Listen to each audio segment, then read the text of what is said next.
So the symbol IHS in Greek, that would be iota eta sigma. That became in the Latin was IHS. It means IES. It is simply the first three letters of the name Jesus, or Yeshua, Yashamak, the Son. I was shocked when I was going to school and studying to be a minister years ago. And no, I've never completed those studies. But as I think I talked about that in my introduction to this series. But I was shocked at a theological statement by the Catholic Church.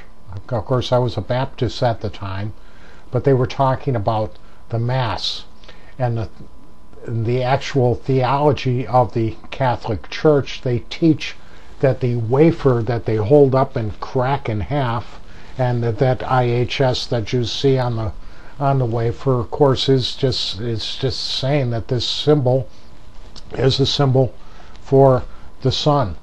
And of course, the bread, just like the wine and the water evaporating with the nutrients going up into the vine to produce grapes that we can crush to make wine.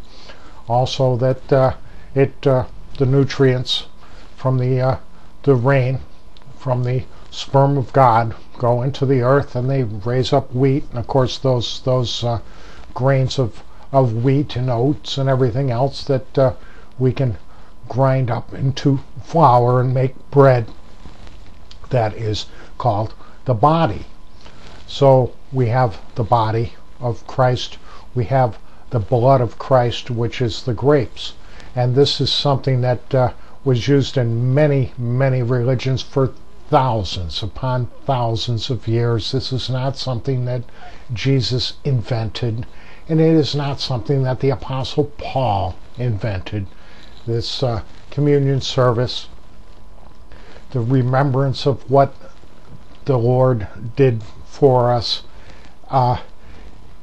and just simple, like I say, it's just simple science that they have mystified, they have spiritualized to get you to realize that you are more than just an animal, and have appreciation for the arts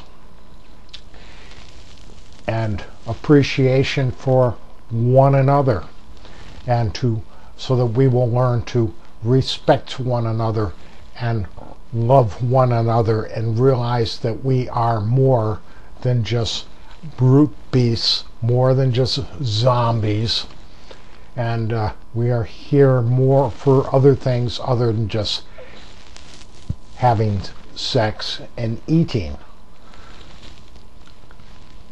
and trying to be the richest man in the cemetery. And these are just things that they were trying to portray to us, taking simple scientific principles, scientific facts, and spiritualizing them. We can see that many of the teachings of these cults in their gospels, the solar cult especially, we're told that when Jesus was on the cross, that it became dark over the whole earth. Well, there were no solar eclipses on any of the Passover dates in the time that Jesus was supposed to have been on the cross in the first century, and there was certainly no lunar eclipses that would account for the whole world being in darkness for 3 hours. It just simply didn't happen. But while the Gospels say that the whole earth was dark, that we have Jesus on the cross in this darkness, crying out, Heli, Heli, lama sabachthani. Why have you forsaken me? Heli, Heli. And, of course, as a pun, they have people saying, oh, he's calling for Elijah. Well, no, he wasn't calling Elijah. And what we've realized is that he was calling out to the Son. And that's exactly what he was saying. Heli, Heli, Helios, Helios, Heli, Heli.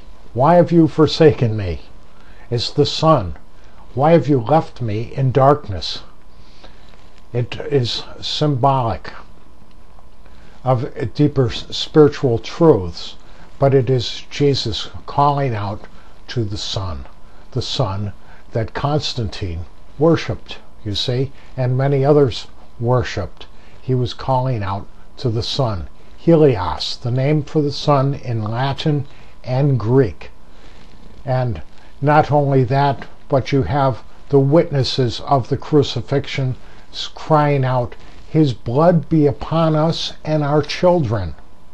Well, certainly they were not crying out that their children for all eternity be blamed for the death of the Messiah.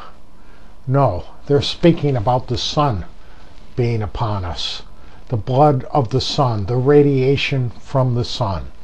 And if you liken this again to the sun in the sky, that this, we know someday, probably billions upon billions of years from now, the sun will in fact burn out, because nothing lasts forever. But we're told in the book of Revelation that there will be a new heavens and a new earth, and that is quite possibly going to happen. But that can happen just from a simple change in the angle of the earth. We could have a new heavens, a new earth. We would have different heavens, different constellations to look at. But what they're saying is that the sun is in its likening this ball of gas in the sky to a loving being who is burning itself out, shedding its blood up there, that we might have us heat, and that we might, because of that, live. You see, the sun is spilling out its own blood on a daily basis so that we might be saved. And all they're again doing is pointing to the fact that there was a supreme intelligence behind the creation of this. And I, for one, I know this might upset many atheists out there, but I am not an atheist. But I do not look upon God as some bearded Santa Claus figure in the sky that is looking down on us. That was, again, the sun and the eye of Ra. They looked upon the sun as God's eye, like God was looking down in a telescope there, and that's the brilliance of God. That's his eye up there as he's looking to see who's naughty and who's nice up there. Not at all.